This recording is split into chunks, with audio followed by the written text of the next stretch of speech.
So we're going to talk about grants. We're going to talk about specifically the Rural Health Clinic grant. We're going to add in some stuff about additional grants that you can get, and then we're going to talk about loan repayment. And if you guys come up with something else in between, just tell me and I'll try to add it into the talk.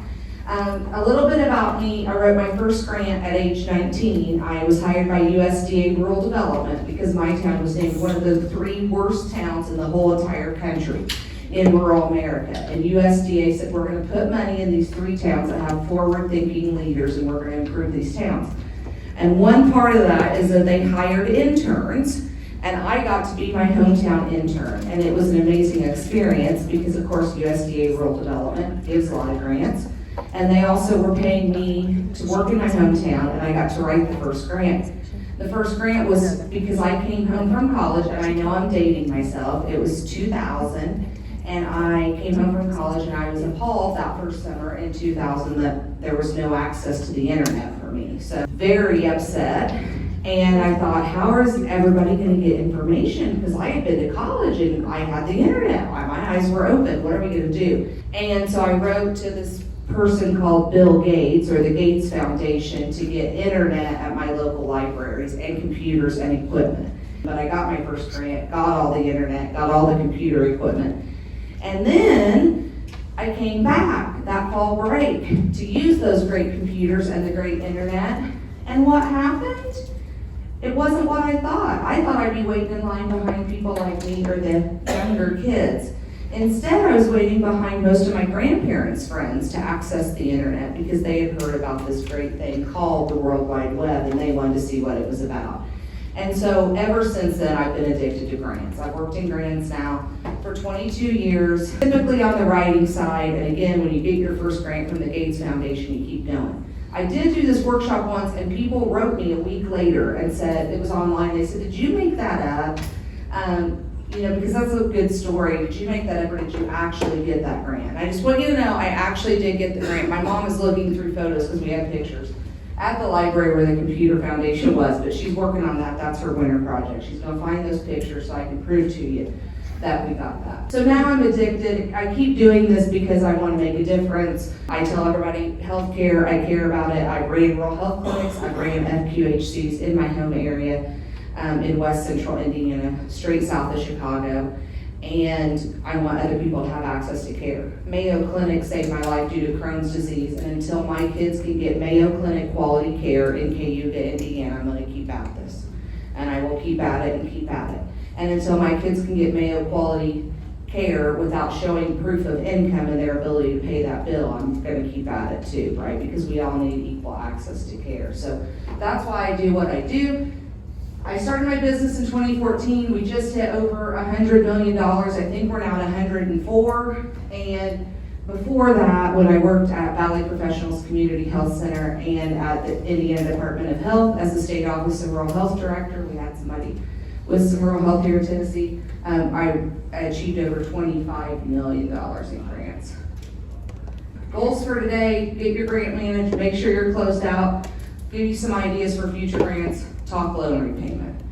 Does everybody who got the RHC grant, does this graphic look familiar to you? If not, there's a problem and you need to go back to the drawing board, right? This should look familiar. If you've ever received a federal grant from HRSA, which if you got the RHC grant, you did, this is your notice of award.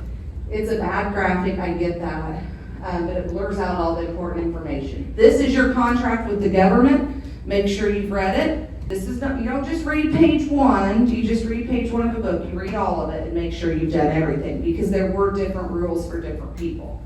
Anytime you get a grant, make sure you read this. Okay, I just got a grant from the local Vermilion County, Indiana Community Foundation for the band, and there was a 4-page agreement that you had to read, sign, and do what it says, or you don't get the money. I will tell you how that happened. I've gotten 3 people awarded grants that they never did what it said, so they did not get the money. You want to talk about making a grant right or mad, that's, you get that money award, then you never ever do it. So just keep in mind, make sure you have done this, look at the grant period, make sure you know what's happening, make sure you know the amounts and the categories.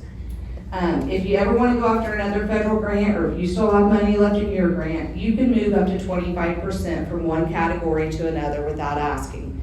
If it's in the same category, they don't care. So if it's, oh, well, I was gonna pay Mark for this job at the clinic, but instead Mark retired and I have to pay Danny now, that's fine. Still pay Danny. They don't care, that's in the same category, fulfilling the same job, person doesn't care. If you say, oh, okay, instead of paying staff, now I'm gonna pay for billboards to promote vaccines, and it's more than 25% of the total, so let's just say more than 12,500, we're rounding it to 50, then you would have to get permission. But if it's under 25%, they don't care, and it's within the same category, they don't care. So that's why, hint, hint, if you ever write a federal grant, put everything in personnel, because it makes it a heck of a lot easier. It's the easiest to track and report, and it's cost that can count on your cost report, and it just makes everything clean and simple. Review the amount, review any conditions, and there will be conditions. People ask me all the time, does this information flow over? In other words, if I have conditions and I didn't do it, is that gonna hurt me from getting another grant? Is that gonna hurt me from getting CMS payments? I don't know. We know the government works in silos, but here's the deal. I don't want to find out. So make sure you've done your conditions. This was a big chance for RHCs to get grant money. You know, we heard a president for the first time say those three words together. So we want to stay in good graces. So do all your conditions. And then talk with your finance department about it. This is a true story of a client. This is not a grant I wrote for them, but it is a true story of a client. It's a rural hospital with rural health clinics. The grant closed about 5 months ago. They have no idea if they've spent it all. They have no idea. They hired the people, they said. They have no idea how much those people cost. They have no idea if there's money left. They have no idea what program income was generated from that grant. And they have no idea if they closed it out. I'm gonna tell you, I'm gonna jump to the end right now. They've applied for a renewal. Do you think they got the renewal? Now I'm working with them, we're getting stuff straightened out. They've got things going in a positive direction. And don't assume what's happening. You know, talk, if you're a hospital-based clinic, make sure finance knows, make sure you're submitting the documentation. Payment management system, are you drawing down your funds? And make sure the money is flowing to you. I literally had an RHC and the money was going in the wrong account. Even if you drew it down, don't assume it went in your account. Check that. It really is pretty easy. These FFR reports kind of do themselves, and you just click OK and submit. Make sure you're doing that. Also, the trick to payment management system, it will show you if there's still money to be drawn down. True story, I had multiple provider-based clinics we were helping with payment management system, and they had other grants that they had not drawn down money for in the past. You can see that in the payment management system, or PMS as many people call it. Make sure you draw it down and that you have an accounting of how you spent that, okay? And by accounting, somebody said, do I need to upload receipts and scan every? No, but you know that's why personnel is easy. You're already tracking personnel, you know who's allocated to that. Or if you bought a big ad spend or something, you have that. Also, when you get grants, you always spend your grant dollars first. Let's say hypothetically you get a grant for a community health worker for $30,000. You end up hiring somebody, you know, for $30,000, but you say, well, we can just take that out of our general fund and we'll draw that down later. No, pay that person first out of the grant. Keep the money in your general fund so you can do other projects, grow and do other things. And then just a reminder, these were a couple examples I gave on one of the webinars I did with Mark. These are true things that people did with some of their money, but are you promoting your RHC? Make sure you promote yourself too. So even if you get a grant specifically for a health fair, promote yourself. If you get a grant as these were for vaccines, promote yourself. Get people in the door. Then I'm going to piggyback on what Mark said earlier. You've got their phone number, and you can now you might have tracked whether they were diabetic. Get them back in for their diabetes visit. Get them back in to talk about obesity or talk about their smoking or anything else that you tracked. Get them in, and you'll probably get them as patients. That's how my clinics grew so fast, is because when they did come in for a vaccine or anything, we asked them all kinds of questions about all kinds of data, sent letters, sent text, and called people and got them in the door. Number one reason people still go to Valley Professionals, and my kids and myself and my husband are still patients of that FQHC, is because they care about you They look at you as the whole person. So this is your chance. Many of you went through a financial management review. It was a virtual review. It's called Have Your Policies in Place. The odd thing is, I've talked to a lot of you since, and when I ask you if it's in your RHC policy binder, what are most of you telling me? Didn't think of that. Oh, well, I emailed those off to that guy or that lady that emailed me. Okay, get them in your policy binder. Those are your policies. You want to know why you want to have those policies? Because if you want to get one of these grants we're going to talk about here in a couple minutes, you want to have those policies in place and ready. You're already ahead of the game. I will tell you right now, Illinois has money to build on rural health clinics from the state. You can get $50,000 to $250,000. I don't know if anybody's here from Illinois today, but that grant just got announced last week. Guess what? You have to have all these policies and procedures in place to get money from the Illinois Department of Public Health. Okay, it's going to be the same thing everywhere. So have them ready. And again, respond to HRSA. Again, I hate to tell you, I am the grants manager for a couple of my clients that don't have capacity to do so. And when HRSA wrote me asking for policies, and I called her back within 2 hours, she goes, "Oh my goodness." And I said, "What?" And she goes, "Most people never call me back." She said, "You called me back." If HRSA's giving you money and they call you, you call them back. And I know this seems simple, but I can also tell you story after story when I worked at Indiana Department of Health, how many critical access hospitals did not draw down their SHIP and flex funds because they simply forgot to do it. And that's why Indiana totally revamped their program. If you have funding left on any grant, spend the dang money. Spend it, spend it, spend it. We're not saving it, spend it. And then the money that you make from that, you can save and build up your savings. I hate no-cost extensions. I hate carryover funds. I hate unobligated funds. It's a bunch of paperwork. Why does the government make it so complicated? They don't want them either. They want the money out the door. Now, Mark's point about if you've got money wrongly, that's totally different. But if you have been awarded a grant, spend the money. If you need help, I will find a way. Find a staff member, do something, add a service. There's always ways to spend money. You can always change your budget, and the government or funders or foundations or states understand that things change. They will let you move it to another clinic. I mean, very seldom when you ask to change a budget are they going to say no. Again, make sure you have your policies and make sure you're following them with your grants. You do not want to say that this navigator or this MA is being paid for a grant, and if somebody were to ask her, does she have absolutely no idea a grant is paying for her salary? So make sure people know, make sure there's documentation of that, and make sure your policies, people are aware, and if you have a board that they know about these policies. These are the policies you must have for basic grants if you're getting under $750,000 for the government. If you get more than $750,000 per year, there's more. But make sure you have these. You should have had them. HRSA should have asked you for them. Make sure they're in your policy manual. Make sure you have them ready because we're going to talk about some more grants you can get. So now that you've succeeded with that grant, 1, you need to go after more grants. 2, think about ways to generate additional funds. And of course, continue the great work that you're doing for your community. Just so you know, when you're thinking about grants, you don't go looking for grants the first thing. If you go looking for grants the first thing, you're going to be all backwards and you're never going to be successful. First thing you have to know is why. Why do you want to get money? I already told you why I wanted to get money, and this is actually the clinic in my hometown with my 2 daughters. But again, until they are getting Mayo Clinic quality care there, they're getting very good quality care there.